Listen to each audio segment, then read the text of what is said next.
Yung ating sumusuporta sa atin sa MRM, si Ate Elsa, yung asawa.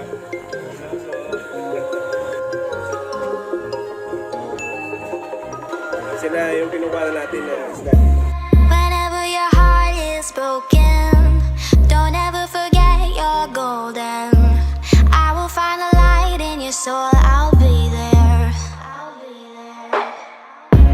Never leaving you in the darkness, even when you're out of focus. I will be the light in your life, you'll see it clear. I'll be your inspiration, 'cause I know that you'll do just what you're told. I'll be your heart and temptation, 'cause I know that you'll make it on your own.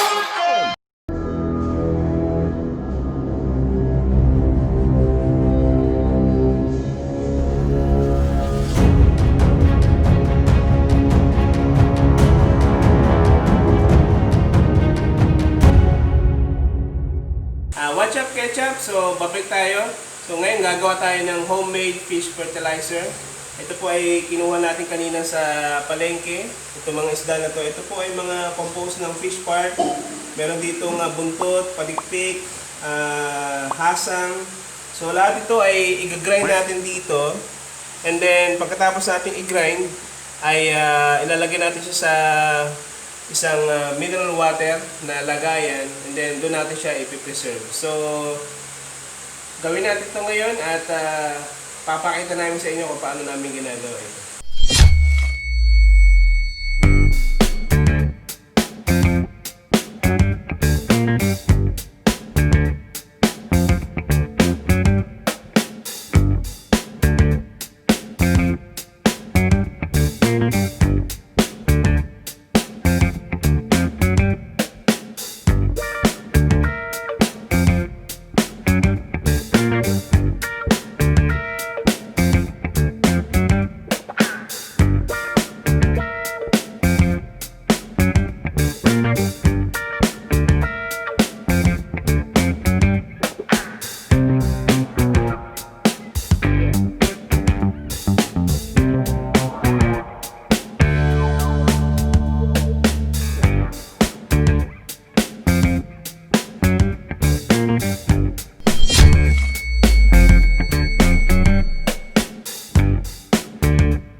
Wala kayong molasses, pwedeng gumamit ng brown sugar. Yan po ang pagkain ng ating mga microbes dito sa ating fish fertilizer. So, ano ilan na mabuti?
hasang.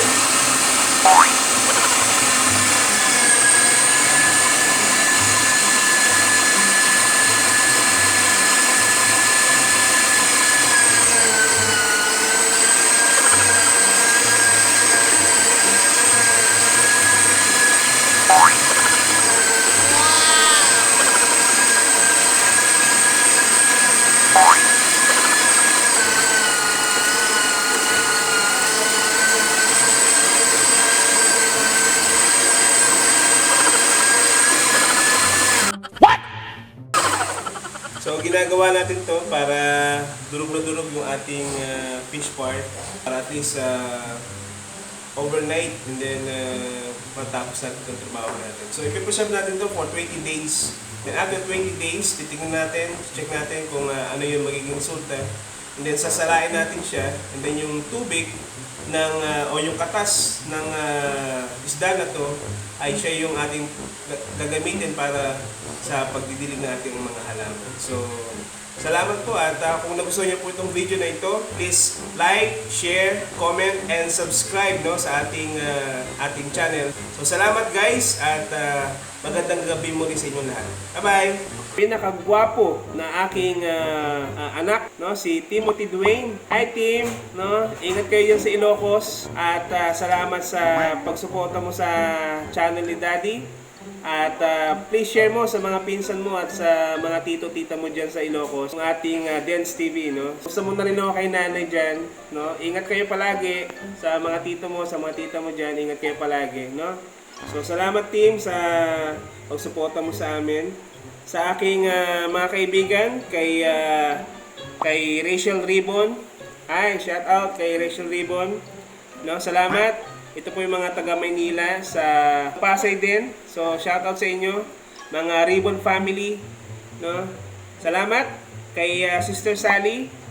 Perfecto sa Parañaque naman. So salamat at magkikita-kita pa tayo after COVID. At salamat din sa pagsuporta ng pamilya ng Perfecto. Please subscribe. Bye-bye!